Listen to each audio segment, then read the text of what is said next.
Before we start today, just wanted to give you a little bit of an update on the Teac V-900X. I finally got around to doing the partial recap done on the power supply. Got them all here, and I just wanted to let you know how things turned out. Here's the old super cap. Show you what it says on there. 0.1 farads, 5.5 volts. That has been changed to this guy right here. That's 1 farad, same voltage. Here's the main filter cap. Panasonic, I don't know what series. M series, I guess. This has gone to a Nikon. Let's see, what is the... It's that series, whatever that is. Anyhow, that's a 50 volt instead of a 25 volt because I just wanted to have something in there that fit properly. So that's kind of been upgraded, kind of not. And let's see, where was it here? Here was the only bad capacitor I could find. You can't see it too well, but it is leaking from the positive pin over here. Maybe a little bit from the negative as well. But yeah, this one's been upgraded to 3300 microfarads, and it's a Panasonic FR, so yeah, the V900X is happy now, so let's get on with today's project. Hello all, welcome back to the channel. Glad to have you all here. As you can see by the view before you, I have yet another digital compact cassette deck, because I don't learn nothing and I'm crazy and all that other good stuff. I decided after tangling with that Optimus, which by the way isn't quite fixed yet, but I decided after getting that one, it would be nice to at least have something I could use to find out whether or not those tapes I bought for that machine even have anything on them. So I looked around and found this thing. This is a Philips DCC-300. This is a second generation machine. From what I can tell through research, it seems like these don't have as many issues with the bad capacitors as the first generation machines like the Optimus had. Keep in mind the Optimus was also the worst of the worst when it comes to service information, so pretty much anything I buy that's DCC based from here on out is likely to be in better shape, so I kind of started with the worst first so I could have nowhere to go but up, as it were. Now this one came from the Netherlands, and normally I wouldn't be starting on it so soon, but unfortunately he did not pack the machine very well, so I'm very concerned that there might be some damage from the shipping. But it looks okay so far, but yeah, unlike the Optimus, this time I've got a remote, I've got a power cord, I've got the user manual right there, and I've got some kind of a weird customs letter or something, I don't know. But yeah, I don't see any physical damage to the unit. It's a little sticky or something on some of the buttons here.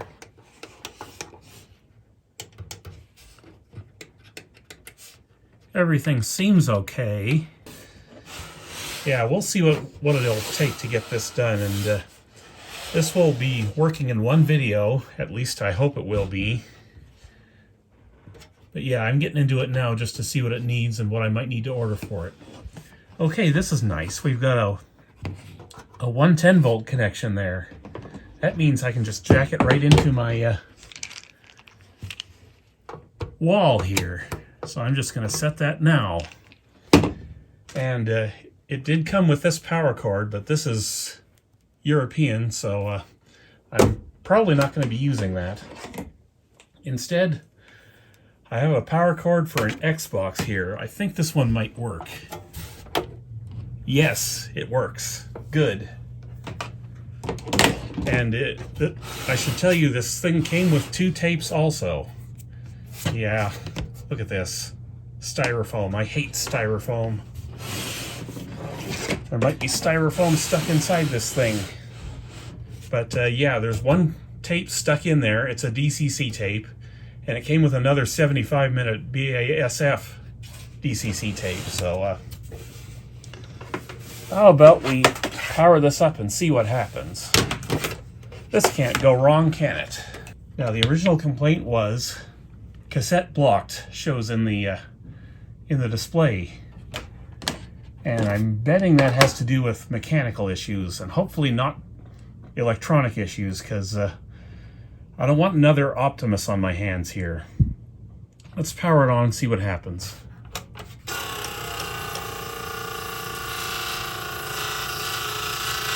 Oh, that is some racket.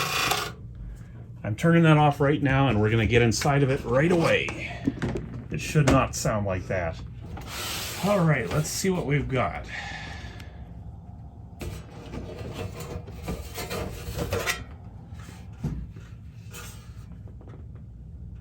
Oh yes, I do see a cassette stuck in there. And here's what else I see. No garbage quality surface mount capacitors. Thank God for that. I didn't want to deal with that again. So yeah, I'm guessing there's a loading belt or something gone out of it. But the fact that it said there was no cassette is interesting.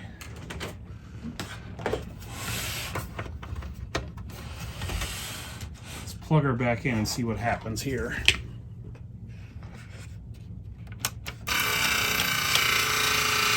All right, let's shut that racket off. We're gonna have to get the transport out of this thing. But it's encouraging to me that it seemed like it wanted to actually check the disc. The question is, how on earth can I get this cassette out of here and cycle the mechanism so I can get the tape out? That is probably something I should not have done. Let me figure out how to get this apart from here, and we'll continue. Okay, so it wasn't easy, but I managed to get into this thing far enough to find what was kind of going on with it.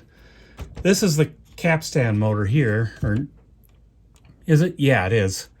Anyway, this had come off. It was just kind of dangling, so I'm just reattaching it and hoping it'll behave for us now. But in the process of doing this, because I couldn't get access to the tray in order to get it open, I had to do some damage up here. I'll show you here if I can. I just could not get this thing to eject at all. There's a manual doohickey here you can use to cycle it, but I couldn't get that to move because everything was all jammed up. But it should move now, I think. And yeah, I got this partially taken off, so I'm going to have to reattach that somehow. And won't that be fun? But yeah, I managed to finally get it unjammed enough to open and close the drawer. So I'm just going to do that now, and then I'm going to fix this. But I am not finding any broken belts or anything, so we'll see what happens here. Oh, and the tape got chewed. Great. Well, this one's not going to be much use anymore, is it?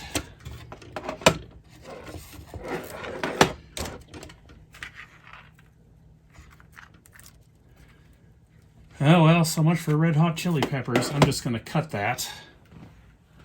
I hate to do that because DCC tapes are expensive, but on the other hand, that one is ruined. So nothing we can do there anyway. I'm guessing we've got broken gears in here. So let me figure out just how I'm going to deal with this nightmare. This is the linkage for the power switch here.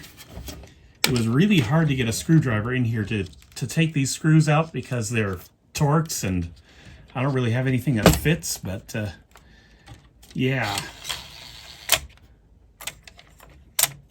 Now that we got the cassette out, maybe I can remove this bracket so we can see what's going on in there. But yeah, for a minute there I thought there was serious damage underneath because that was so badly broken. Or that was just hanging down there. Not so badly broken. I don't know that for sure, but yeah, let's see if we can see what's going on in here. Oh, good Lord. This is really bad in there. Really, really bad. I can see the tape and it's just all over the place in there. See if I can show you. Yeah, it's just wrapped all up in there.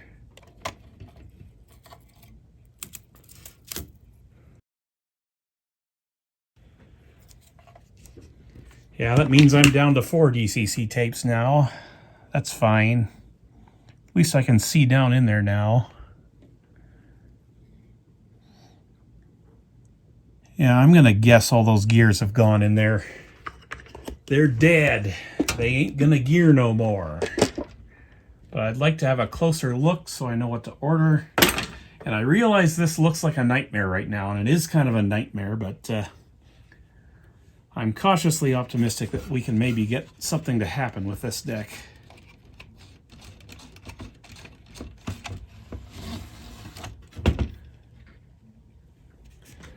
Maybe I can see in there from here. I'm betting those gears have gone out. I'm just betting it. You can kind of see them down in there. Those orange ones there, the plastic Phillips love to use for those things goes really brittle over time, and I'm betting that's gone out. So, yeah, I'm cautiously optimistic. The belts look good somehow. Pinch rollers, I don't know. Those may need to be replaced. Oh, look at the capstan in there. That one right there. That is severely dirty. So this is going to need a lot of work. But I'm kind of optimistic that it might actually be savable, this one. Assuming I didn't break it enough to prevent that from happening now, which is possible. And I don't know exactly how I'm going to get access to that gear to change it, but I'm betting it's fun. Okay, folks, so here's the deal. I spun that gear around as best I could with a dental pick, and I could not find any obvious damage to it.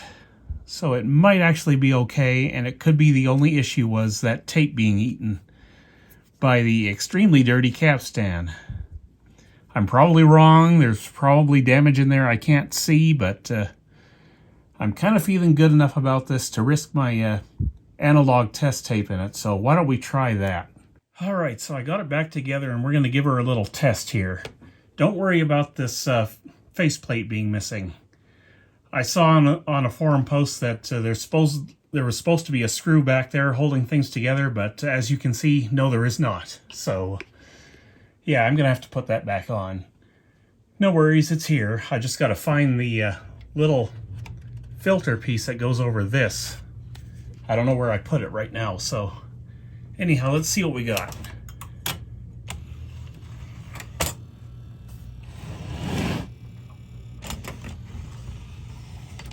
Still cassette blocked.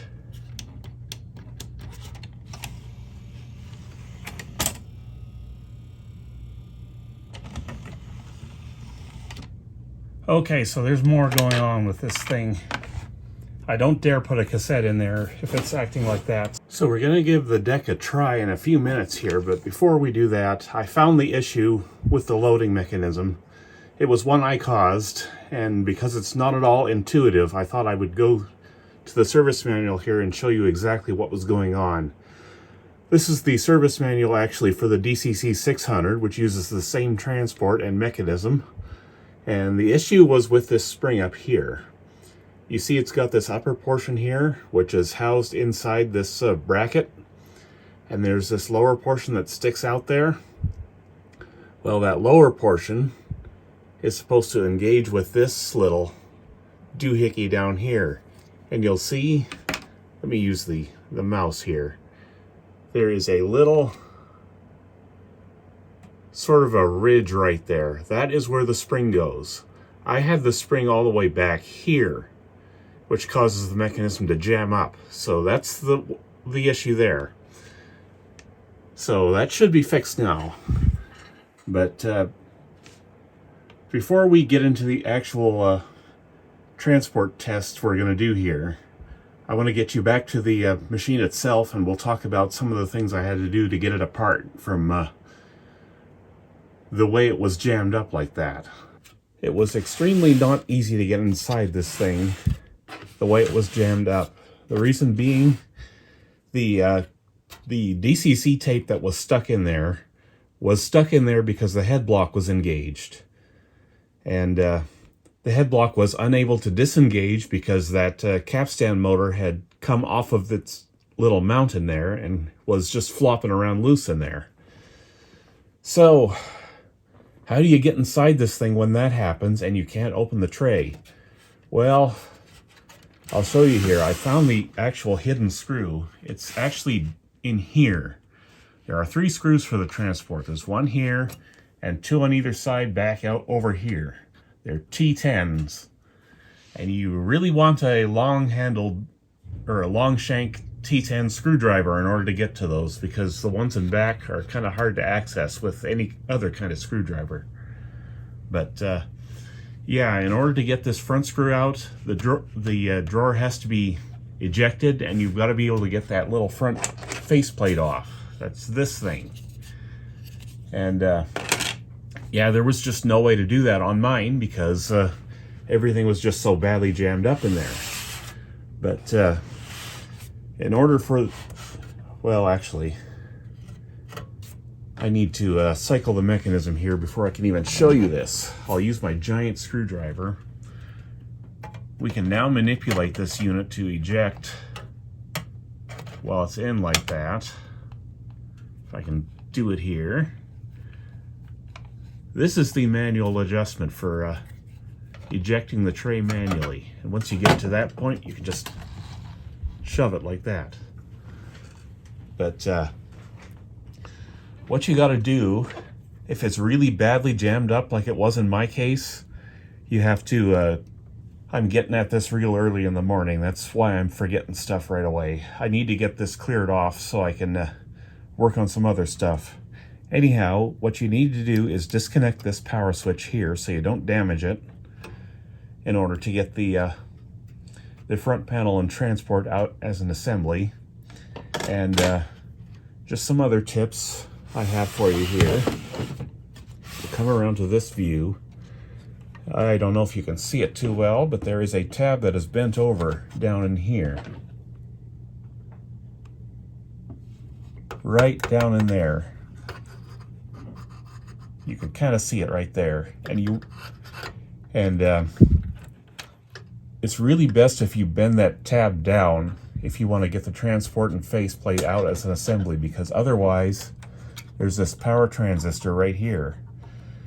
That bent down tab, if you leave it in place, blocks that transistor from coming out. So if you ask me, just bend it down and leave it that way. It's not necessary. Also, I had some issues with this connector down in here. When I pulled it out, one of the pins came up with it, way down over here somewhere. And I was able to get that inserted back in well enough to use, I think anyway. Let me check. Oh yeah, it's fine. But you don't actually have to disconnect that, I found. They actually give you some wire slack underneath this board here. So if you're very gentle, you can pull the whole face off without too much worry there. Now we are about to give this thing a try. I'm not convinced it's going to work. I am partially convinced it's going to eat another tape, but that's why I'm doing an audio tape first, or an analog audio tape. If I have to get back in there and spin the reels manually in order to retract tape back into the shell, I can do that with one of these. Not so with a DCC. So before I even try to put a DCC in this thing, we're going to try the analog tape. And this machine's had a lot of analog tapes go through it. I can tell you that right now. The condition of the capstans was absolutely filthy. And you don't get that with DCC tapes because they're good quality. You get that with junky old analog tapes. So, yeah, the head was also extremely dirty, and I managed to clean those. I don't know if I can show you that very easily. But it is possible to clean the heads if you drop this down and get your Q-tips in through here. So the head has been cleaned twice. The capstans have been cleaned very thoroughly. So yeah, I'm not exactly sure why this thing ate the tape in the first place. Part of me is half convinced those gears are still broken. So there's a very real chance that this is going to eat another tape when we try it. But I need to know if this thing is going to work in order for me to put any more money into it. This thing was in budget also, like the Optimus was, but this one cost me $160, I think, before shipping. And the shipping easily took me over the $200 mark, so yeah. I have a feeling if it works, I'm going to want to do a full transport service on it. That is the next part. It needs new pinch rollers. And obviously I would give it new belts and stuff as well. And while I'm in there, I might as well get those gears replaced. But yeah, I'm not going to put that kind of money in unless I know it's actually worth putting in. So I have batteries in the remote now. I'm going to try and use that. I don't know if these buttons in the front are actually doing their job. I need to be able to shut this off quick if it eats a tape. So yeah, we're going to power it up here and we're going to see if we get any audio out of it. Does it stop right here or are we going to keep going?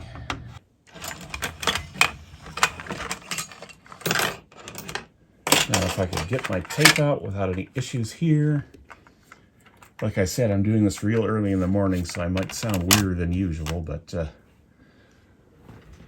okay, let me set you down here so you can see what's going on and so I can see what's going on. I need to be ready with my flashlight here so I can see what happens inside the transport. Here we go.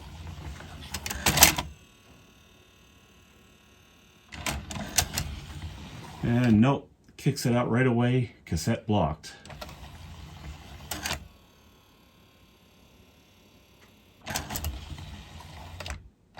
I don't have the front on, so it's not fully secured.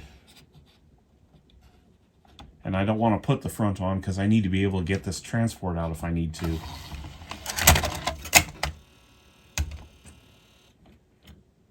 All right, we got her to actually get in there and do something. It's loaded right now. So, will it play? That's the question. Let's try.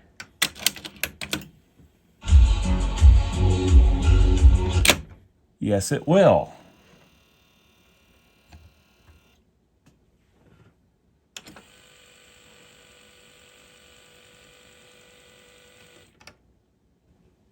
I'm doing fast forward and rewind just to see if that reel drive is working.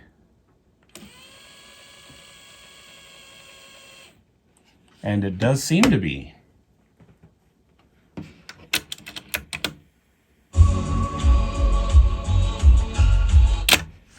Okay, so I'm going to say we've got a case of old bad grease combined with extremely dirty capstans and such. And that gear is not actually broken right now. So we got to try a digital tape. Somehow we got to get it to work. So I'm getting a better picture as to what needs to be done with this unit, and I think it's savable.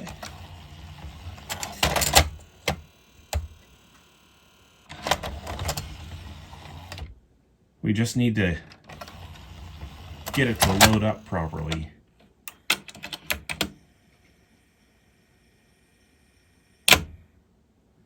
All right, it read the tape. Has it eaten the tape?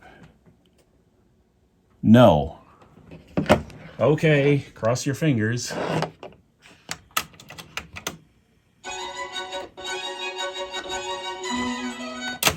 Okay, that's all I need to know. We've got a working machine here. As long as I can service it properly. So I'm going to start ordering parts for this thing. We are going to get it new belts, new pinch rollers, and we're going to service all the old junky grease in here. And this thing is fixable.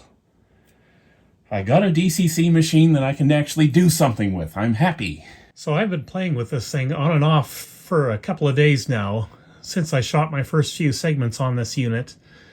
And it occurred to me that there is something I really ought to check.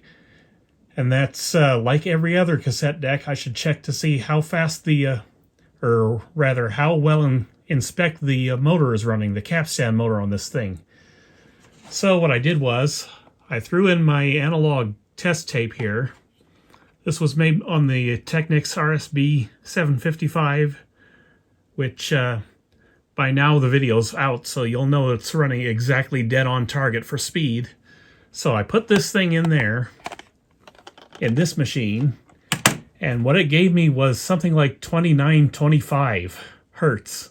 It should be 3000. So the adjustment for that, I'll show you, is right back in there. You can kind of see it. Just right about there, next to where this ribbon cable goes in. And I got it calibrated, but really hasn't changed a lot about this unit. So let me show you exactly what's going on with it. We'll show you exactly what the error rate is for a digital tape. I found that after thorough cleaning of the heads, or of the head, the capstans, and everything that touches the tape, this digital tape almost plays perfectly fine. It's still got a lot of dropouts on it, but this one plays better than any other tape. So I'm assuming there's still old bad grease in there to deal with. However, the Wow and Flutter measured 0.1%. Spec is 0.17% on this machine. So I'm kind of thinking it does not need pinch rollers, which is kind of good because I can't find any to buy them. So, well, I can, but the only source is the DCC Museum, which has got their store paywalled. So, yeah, I can't see myself becoming a patron of the museum if I'm only going to do one or two machines. And this may be the last machine like this I work on. But I need to show you exactly what's going on with the error rate here. So let me load a tape, the one that plays best. Still have to help it along. I oiled the hinges on either side of this metal piece, and it's doing better, but still not so good. Now, we need to get into the service menu here. We hold down Dolby B and C and record pause and then hit play. And there's our error display. This says 1 for channel 1. As you can hear, there is music. Okay, this is channel 1, this is channel 2, I think. Or no, this is channel 1, this is channel 2, this is the error rate for each channel. And as we cycle through, okay, this is channel 3 and 4 we're monitoring. It's doing pretty well so far. But look at this. Channel 6, 95% error rate. And it does that all the time on every tape I try it on. So I'm thinking the head is probably on the way out on this one. 7 and 8 are fine. Not exactly sure what this means, but... So yeah, I'm not exactly sure about this machine. I think it's kind of worn out if you're asking me. So I'm not exactly sure if this thing is even going to be able to record when I'm done with it. However, I am reasonably confident it will play back digital tapes just fine after I fully service it. And boy, does it ever need service. So yeah, I have decided not to get pinch rollers.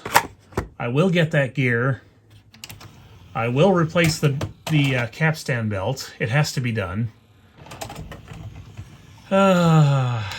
This is fun.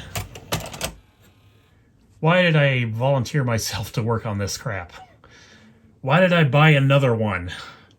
Okay, so I'm getting back to this after a couple of months now, and hopefully I've got everything here I need. I've got the transport out and ready to go, and I'm taking full anti-static precautions like I did with the Optimus DCC machine. Got my wrist strap on and everything. But yeah, I finally got parts in for this thing, and hopefully we're going to get it to behave for us today. The new gears are in here. I'll get those out when I need to install them. And I've got belts here from Teac. Got a couple of different 94mm diameter belts here. It should be about 300mm internal circumference. We'll pick which one works best. And I've got the one here for the loading belt here. I hope it works because it looks kind of small to me. But we'll give it a shot.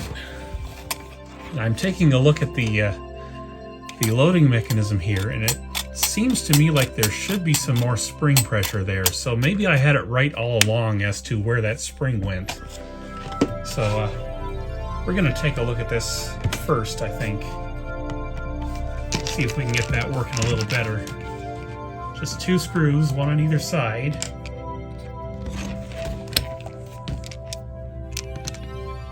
And then this all comes apart.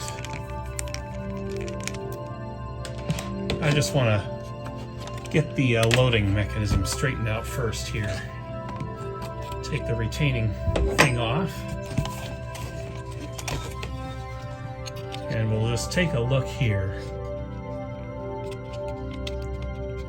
Yeah, that spring is under no tension at all right now.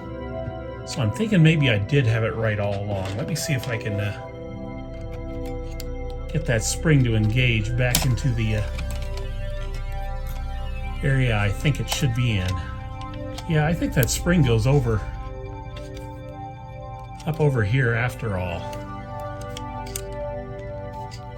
If I can figure out where it went, maybe I can put it back there. Oh well, I kind of have to pull this off anyway to grease it up, so this feels like one of those days I shouldn't be working on anything, but this thing's been sitting for so long that I kind of want to get it done now. Okay, where's my spring at? There's my spring at.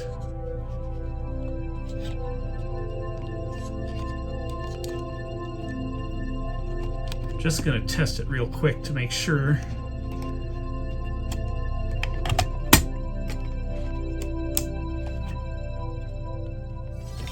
Okay, it might be in place now. Okay, yes, that is where that spring goes. So ignore everything I said about the service manual. That's how you want your spring. But yeah, like I said, I gotta lubricate under there anyway, so that's really quite stiff in there, so I'll take that off.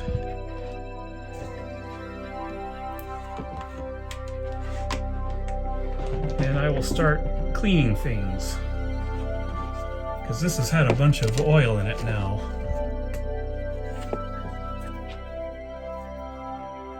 From where I tried to loosen it up. But yeah, I took some time off, as mentioned, to wait for the parts, and it gave me time to think about this deck. The 95% error rate shouldn't be too much of a problem. It indicates that there is indeed a dead channel, but from what I'm told, that may not matter too much. I think that's about the limits of what the error correction on these things can handle. I hope that's accurate. It would be nice if it records. It's enough if it plays, but yeah, the other thing I wanted to mention is that adjustment in in the back of the deck for tape speed, that's for analog tapes only. DCC tapes have to be always at a constant speed, so the deck has the ability to dial the capstan motor up and down as needed. However, considering that this thing was running 75 hertz slow, I'm betting that indicates there was indeed an issue with either the belts or capstan motor or something else, whereas to the point that this deck can no longer dial its speed up enough for DCC tapes. So that's probably why we're getting dropouts. Alright, moly coat is out, and we're going to start greasing things up here.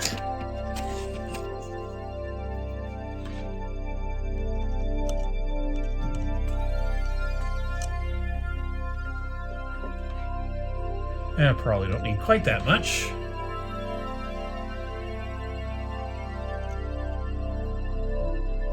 Just enough to do the job. I don't know if this really needs any back here, but I will anyway, because there's a lot of plastic to plastic contact back here. So I'm going to do that,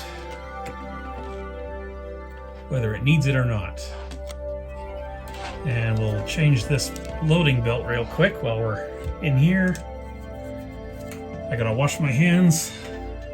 Okay, now I'll take my 80mm by 1mm belt from Tech, and that should be all this thing needs to load and unload properly again.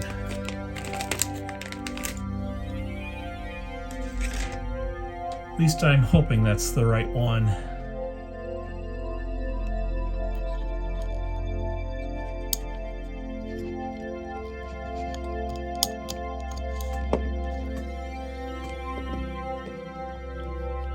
It feels pretty good, so we're probably okay there. We don't need that, we need this. Clean a bunch of grease off here too. I'm gonna put you over here. It's easier for me to work this way.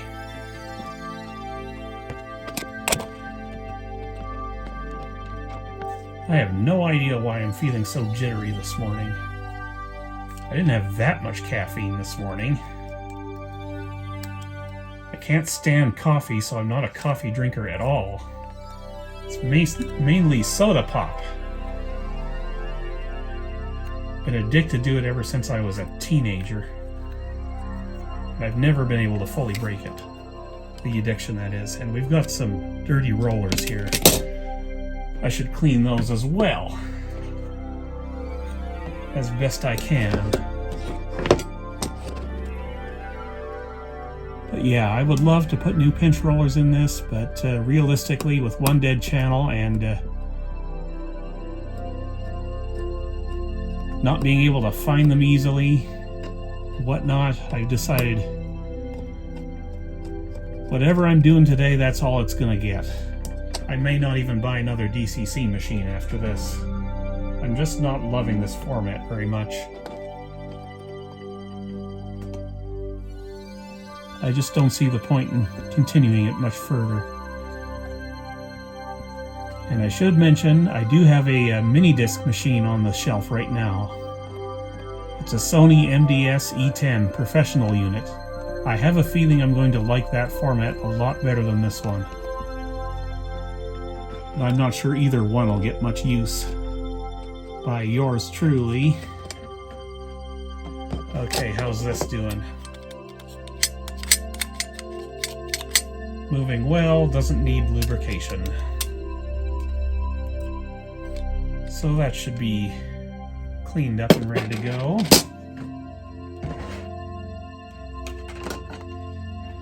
If I can find the dental pick I was using. I'll just cycle it here. See if it drops all the way down like it's supposed to. Ah yes, we have happy.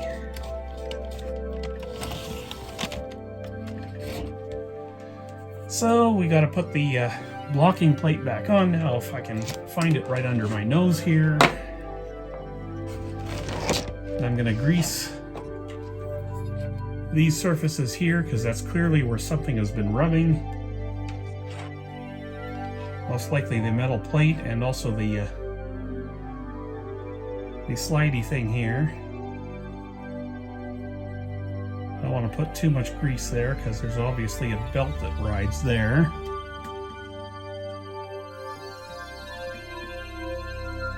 Actually, no, I'm going to do this a little different than that.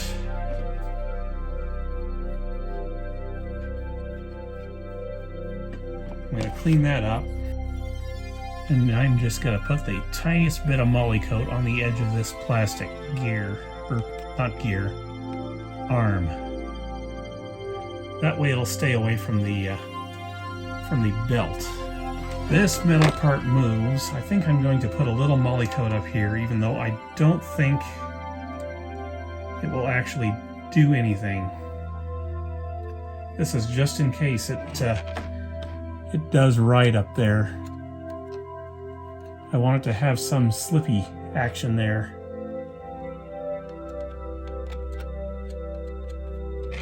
Just around these pivot points. And you know what I'm thinking? I need not have lubricated around there at all. That's fine. It won't hurt nothing being there unless I get my fingers into it and spread it where it doesn't belong. So let's wind the tray back in if we can. Okay, hopefully the loading mech is working now. And now the fun part. Oh, and I should mention, the IR receiver just clips into here. And you gotta be careful, because I thought this was an expanding clip, and no, I broke it. So I had to glue that back on, and I hope that glue is holding. But yeah, this is the clip down here. It's right in the middle. Right there. So you gotta release that clip, and then the whole thing slides out this way. I know that now. But now we get to the transport service part of the video. And it appears that the whole thing comes out the bottom here. So that's what I'm going to try to do next.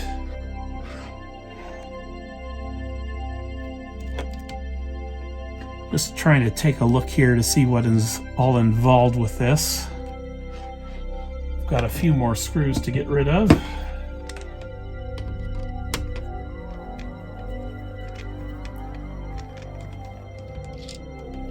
Three long ones for the transport itself.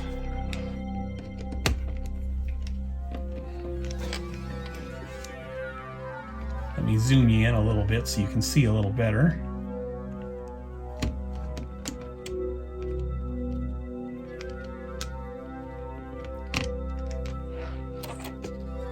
Well, that one's a different length. Keep that in mind.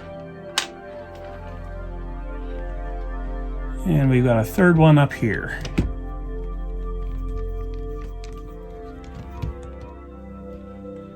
And this one feels like, yes, it's similar to the first one that came out. So, yeah, the only different one is up in this corner over here. Now we got to detach the board because I don't want to do this without... I want to do this without trying to mess with the head connections, because they are static sensitive. Looks like a couple of screws for the circuit board here.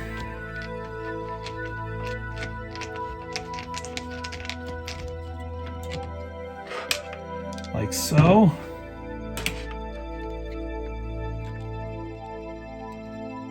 Oh, I see. Everything just comes up this way.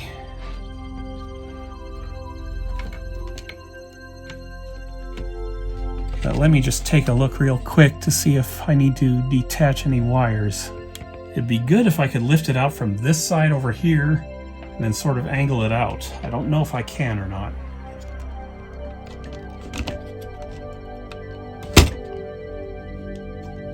It's kind of fighting me when I try to do it that way. Why is it fighting?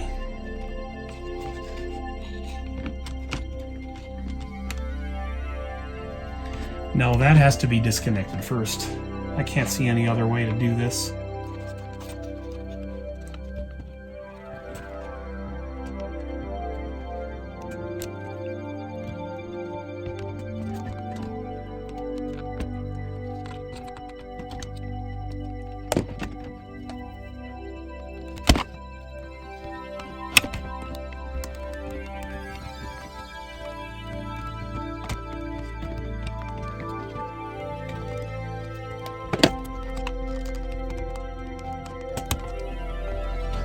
They do not give you much room to work here, do they? But they give you enough, I think. Maybe. Maybe not. These wires are all crammed right in there, so...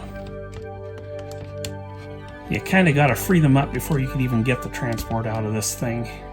I will try to do it from this angle.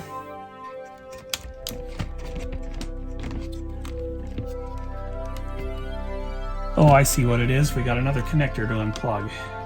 Now it appears that the connector we have to disconnect now is this one down in here for the capstan motor.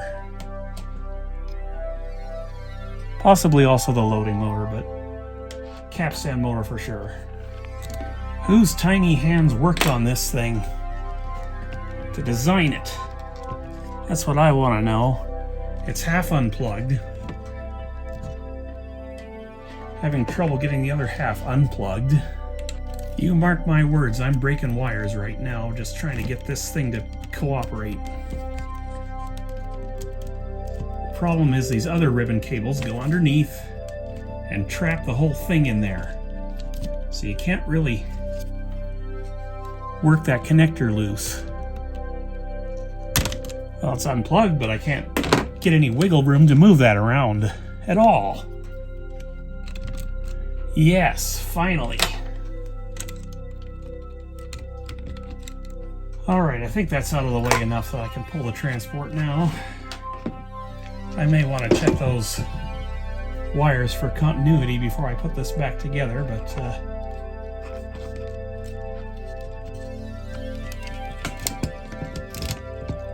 out she comes. I'm going to set this to the side. On the floor so I can deal with this better.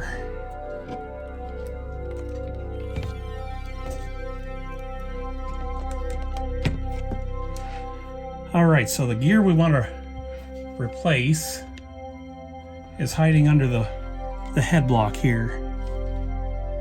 How do I get to that? Okay, I see 2 clips, actually 4 clips. This is actually not going to be hard, I don't think. Famous last words. Got a sensor up here to watch out for. Or a sensor arm, it looks like. See if I can remove that so I can get the head block off without breaking stuff. The sensor arm I'm talking about is right there. At least I think that's a sensor arm. Yes, it is. If I just pull the head block up, it's going to break that. So how do I deal with this? Can I move it out of the way? Yeah, I think I can actually. If I can just move this to the side.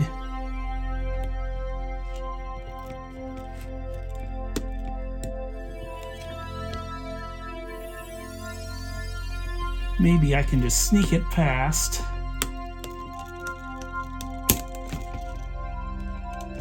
And yes, I got it. Now we free up the clips from up here. Okay, so what do I got going on now?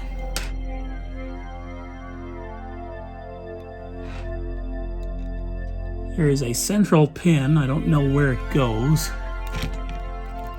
or what it does.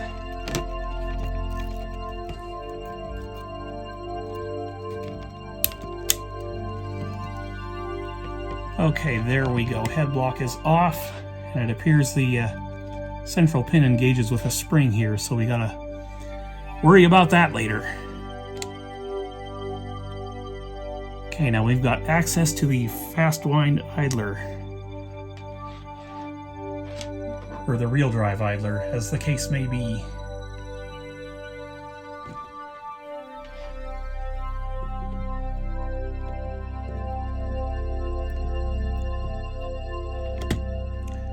Should just pull up and out.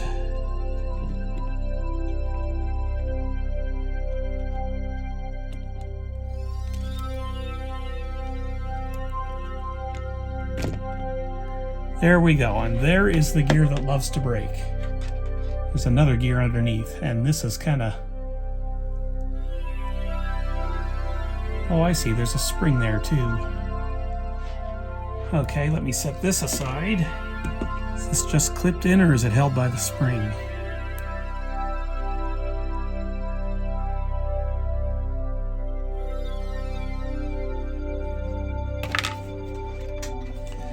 Yes, let's drop parts everywhere. That's always helpful.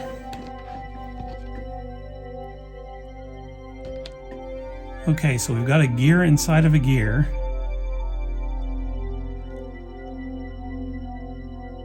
With 0 broken teeth that I can see. Let's see if I can show you a little better.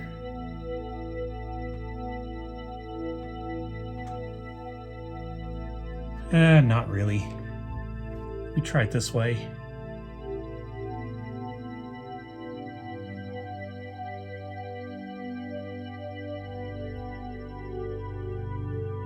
But yeah, it looks like it's in good shape yet.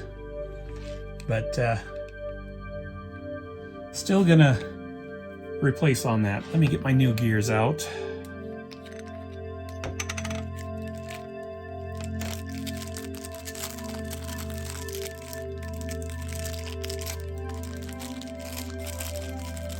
These came from the same place that the gear for the RS-B755 came from. I'll just put the original gears in the little case and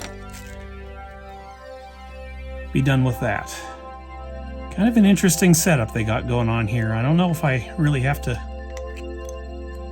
lube too much of this or not. Looks like I don't really. There's really nothing to lubricate. The new gear, it's not snapped in place, but on the old gear it is. The little central gear, that is.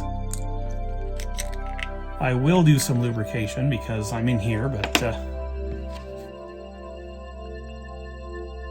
yeah, there is a little bit of grease or something on the central shaft.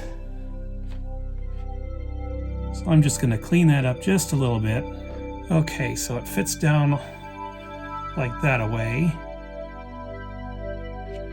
So I'm going to leave just a little bit where the spring goes.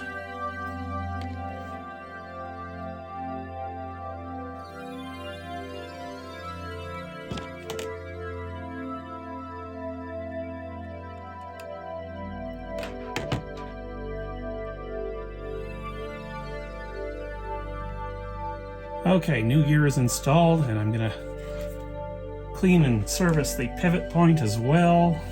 Use the old pipe cleaner trick.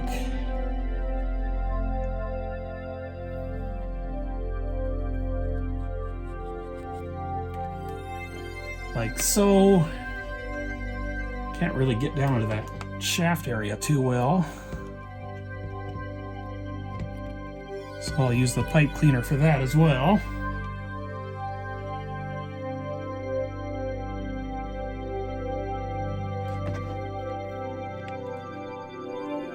I'll just clean off the excess, and we've probably got a bunch of grease here that could stand with being renewed.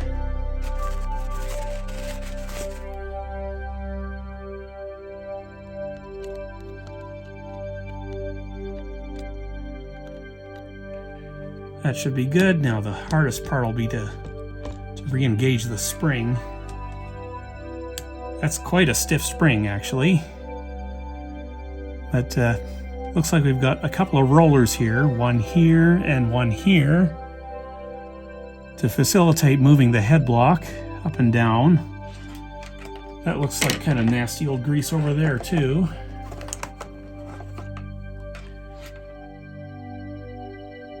I don't see any other grease and surfaces to worry about than that. Just throwing a little dab of moly coat underneath the clips where the head block assembly rides, so it can move freely again once it's back in. And yeah, I think it's about time to put the head block back on. I don't want to flip it over and service the underside without doing that, because these rollers will go missing if I do that. Okay, now the question is, how do I re-engage that spring? I can see where it goes. There's a little catch right there where that has to go into.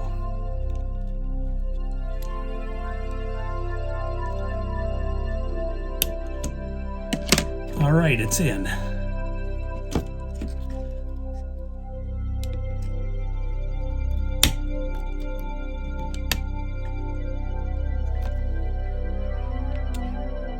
Now, how do I deal with this lever again?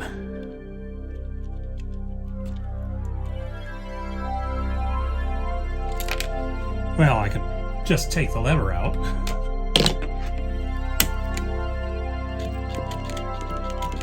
Beautiful. Working well. I see another area to throw a little moly coat in, so I'm going to do that now. That should be all I need there. Very nice. Now to reinstall said lever.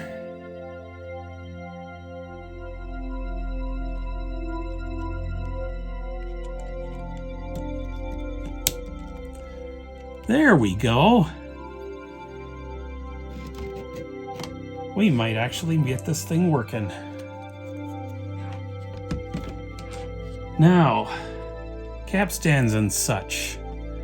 I bet this is going to be a barrel of laughs as well.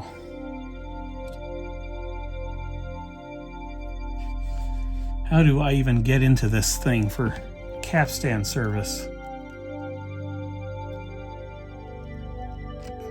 Okay, I saw 2 clips on each bracket on this side. And what do we got going on this side? Looks like 2 more clips.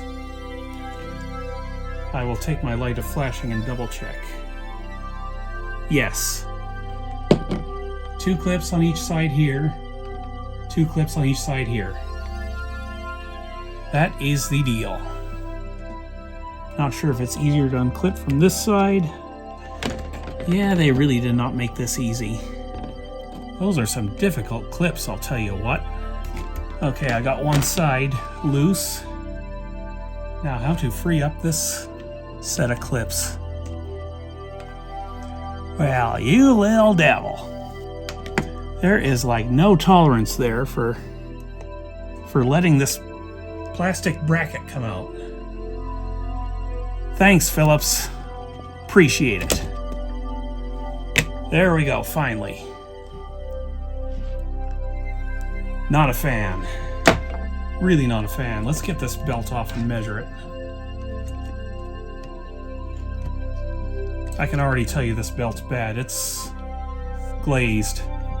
Very glazed. That could be all of our problem right there.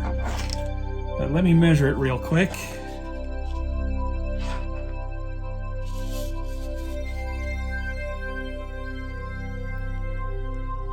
$151.6. It's a little stretched. It's not bad. And width is what?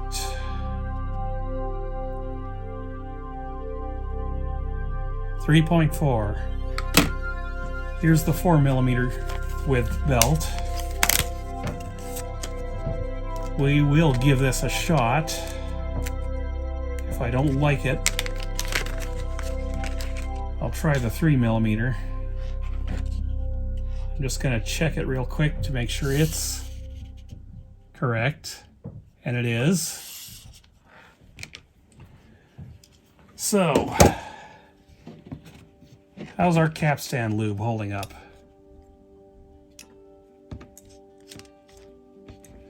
Seems pretty good. Oh, interesting.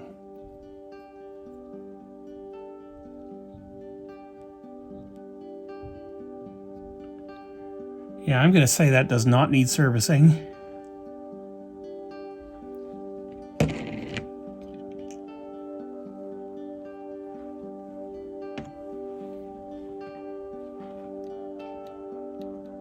I'm not seeing any grease at all on this cam gear.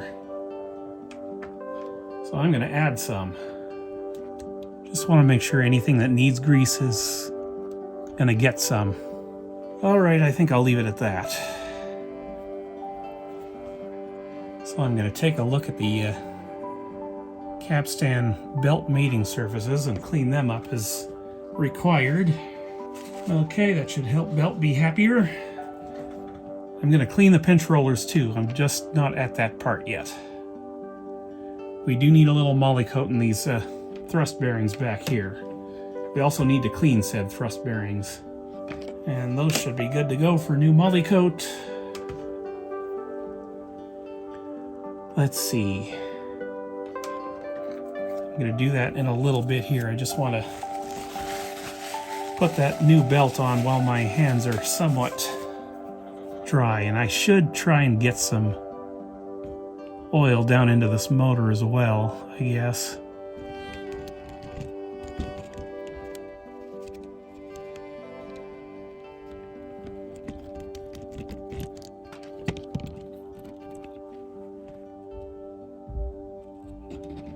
All right, I got some in there.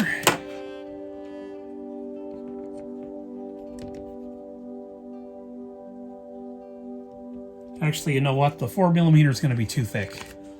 Can already kind of tell. Let me get the 3mm out. I would have preferred 4mm, but it doesn't matter that much. Not for this machine. And it appears to be on properly, so we can start reassembling now, I hope.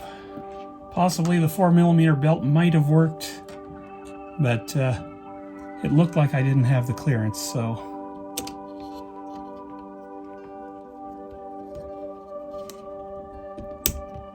not going to worry about it.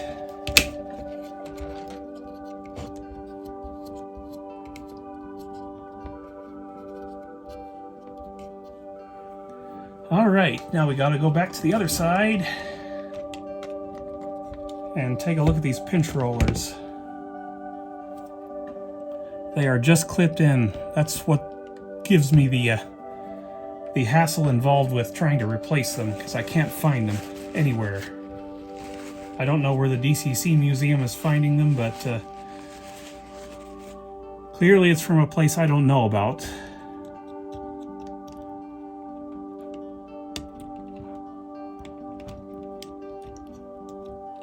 Just want to take them both out and scrub them real good. It's kind of important when it comes to DCC machines. You want your rollers to be in the best of shape. So, I'm going to take my big bucket full of soapy water here, and I'm just going to get in here and scrub them off real good. They do feel a little hard and glazed. Yeah, they are kind of hard and glazed. Let me see if I can find some Scotch-Brite pads real quick. Could not find Scotch-Brite, so I'm going to try one of these things. This is a brass brush. I don't know if it'll work. You probably can't see that. You certainly can't see that if I zoom in. Alright, let me try to just clean the gunk off the surface of the roller this way. We might be getting off lucky here. Yeah, we got some grip back on this one.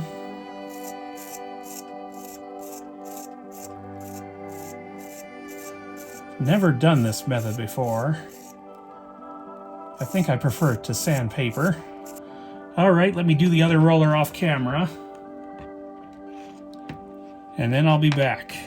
So the rollers are done and they're looking much better now. I think they'll be all right. I hope they'll be all right. But before I stick them back in, let's measure them just in case you need these dimensions. Diameter 9.6. Height is 7.2, and the shaft is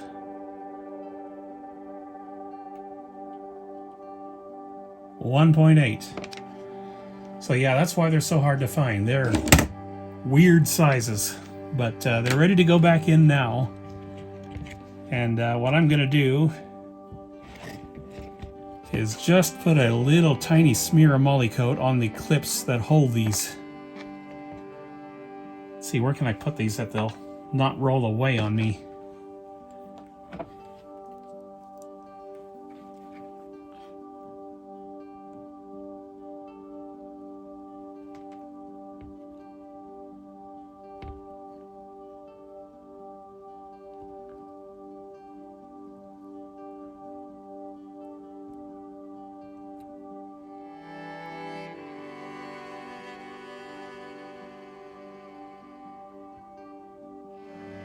That should do the trick.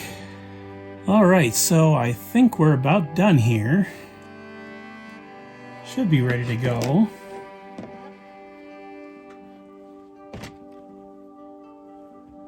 Except for the fact I gotta somehow try to put these wires back in.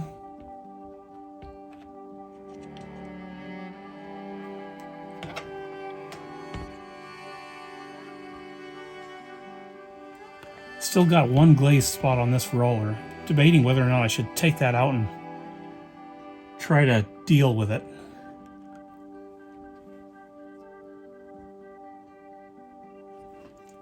I can just see myself regretting it if I don't.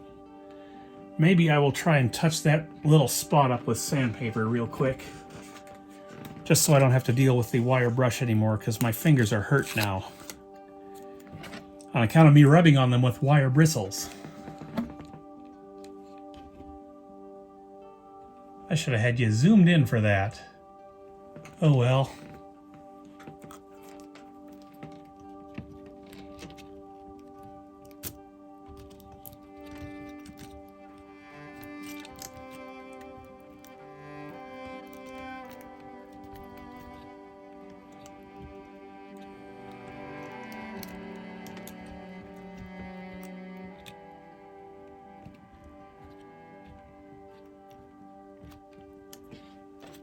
There we go. I just wanted to take a little bit of that shine off.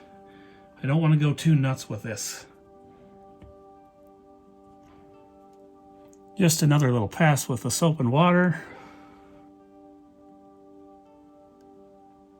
And we'll let her dry and she should be good to go.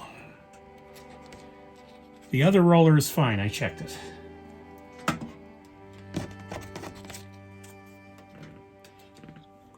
Okay, so now what I want to do before I even attempt to put this back together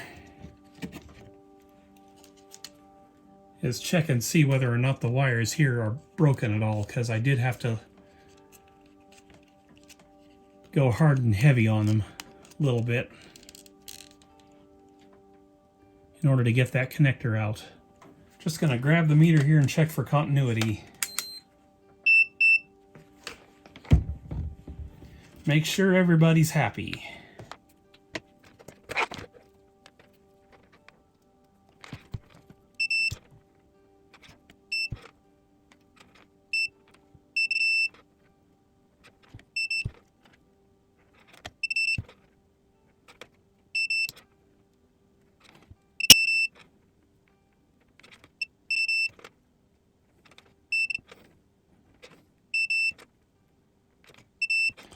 Okay, we are good to go.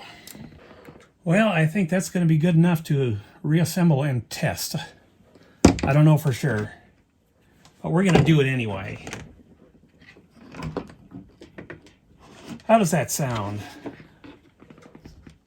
Oh, right, I got to re-clean the capstans Fortunately, it's possible to do that from here, I think. It's not easy. I gotta pull this little plate off in order to do it from this side, but whatever. Beats taking it all back apart again. Time to test our little doohickey here. I've got the Xbox cord ready and waiting. I've got the home theater up and running. Everything's connected. Hopefully everything inside the machine is good. I have my doubts yet, but maybe she'll work well enough for testing. Let's find out. Did I fix her or break her? No cassette. Let me see if I can get you down here and so you can see better.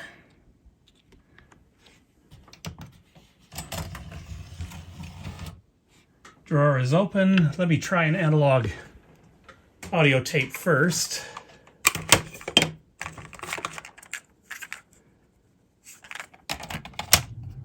See if it loads without binding up this time. Right away.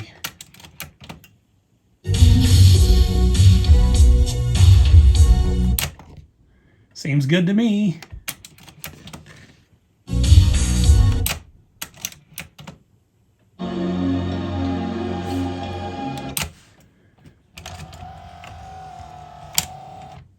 No issues with analog. The loading mechanism seems a little not so good, but let's try a little Vivaldi. I might get a copyright hit on this, but that's okay. I'm not that worried about it for this machine. I gotta use what tapes I've got with it.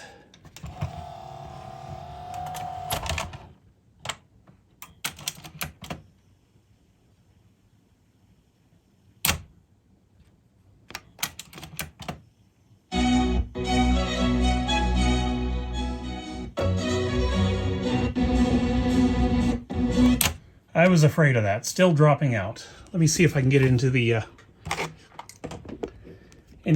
error display thingy again. If I can remember how to do that.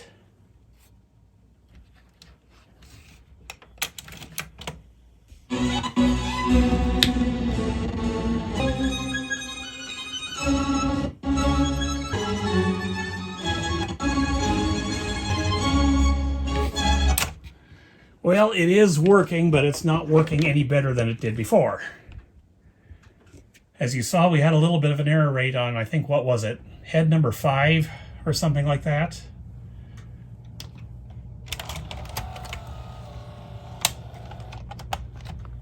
But yeah, with one head dead, there's really no chance of this working if there are no other, or if there are any other error rates at all.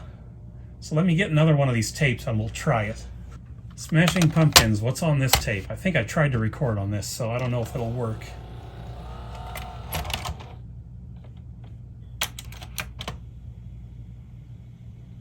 Reading tape.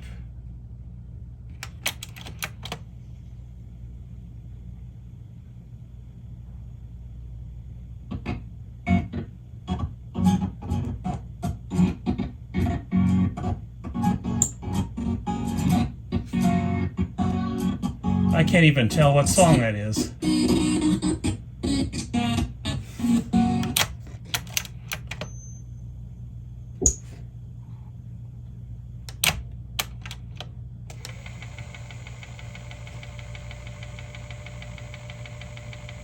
It's being read properly as a DCC, but yeah, I'm thinking this is never going to record.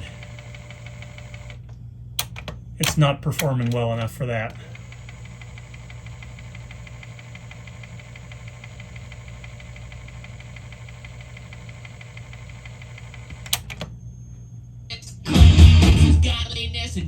Well, it's reading this tape better than it did before. So there is some improvement there. I'll try another one yet. It's probably not going to read this one because I'm sure I've recorded on this one. This is the metallic wrap one. And yes, I'm calling them metallic wrap. I don't like Metallica at all, whatsoever. Not one bit.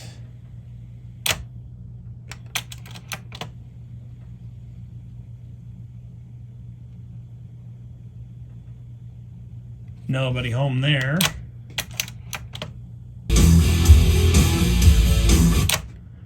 Well, it's working better than it was. It didn't read this tape before. Not in any part of it. Certainly not the metallic wrap part of it. I want to try something. I never tried to reseat the head connectors. Let me see if I can do that and maybe get it working a little better on that one channel that's dead. I don't know if it's possible, but great, the power switch is sticking again. I'll have to figure that out too.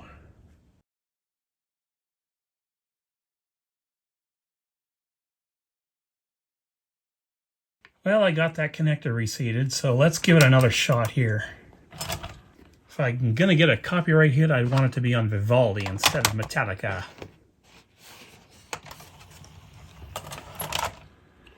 All right, now let's see if I can find a way to hold y'all so I can get into the error thing again.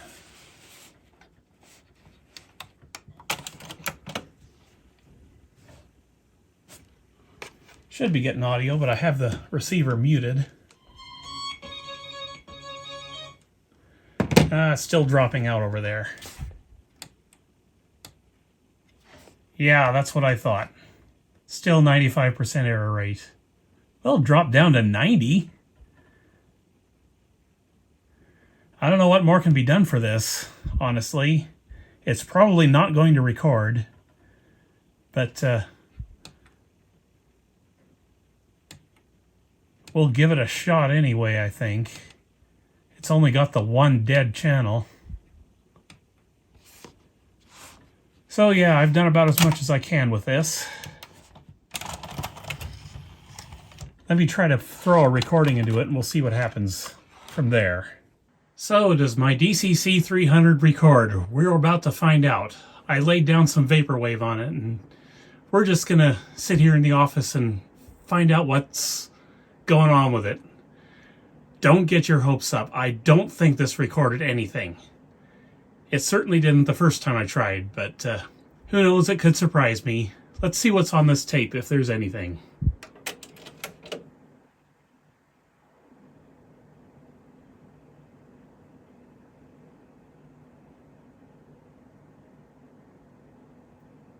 I do not hear any music. Do you? Yeah, I figured it was going to go that way, but we tried. This is a playback only machine, and even then it doesn't play back well. Oh, we got something on the meter there. Let me get into the error thingy here, if I can. Did not want to do that.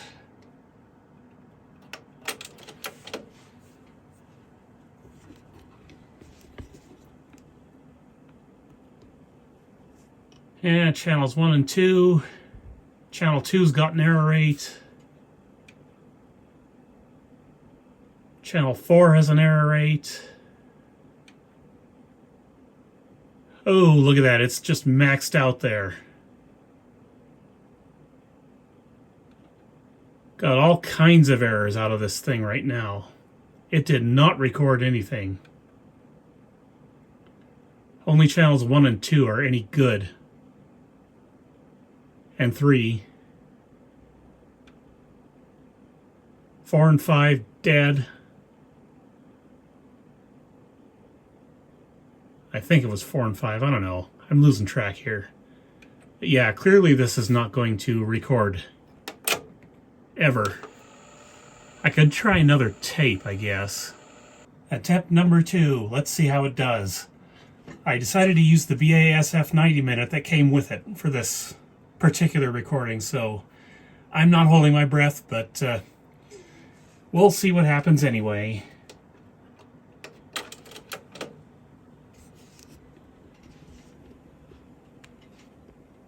error rate through the roof on the two initial channels here.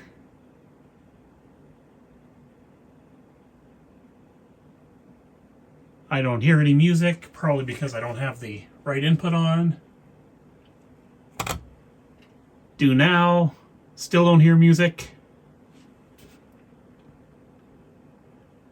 Yeah, 95% there. Bouncing all over the place on one channel there, and 95 over here.